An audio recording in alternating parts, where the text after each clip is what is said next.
Okay, sesithi ke lo one sesimkhiphile sesizobhekana nale nale section lena ye problem yethu. Si lapha siyabona ukuthi le limit lena iu0/0 njengoba sibhekile, ngakho ke sizo rationalize futhi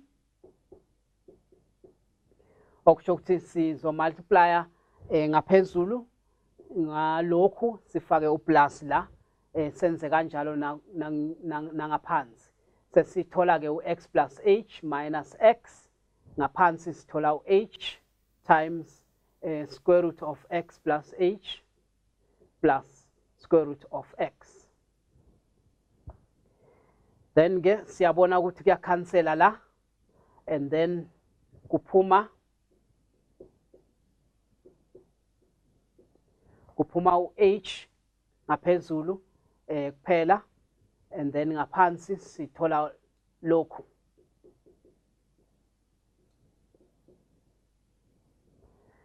Then siyakhansela bese sesithola ilimit yethu, sithola 1 plus 1 over 2 times square root of x. Lena ke yona i derivative yethu sithole nge definition.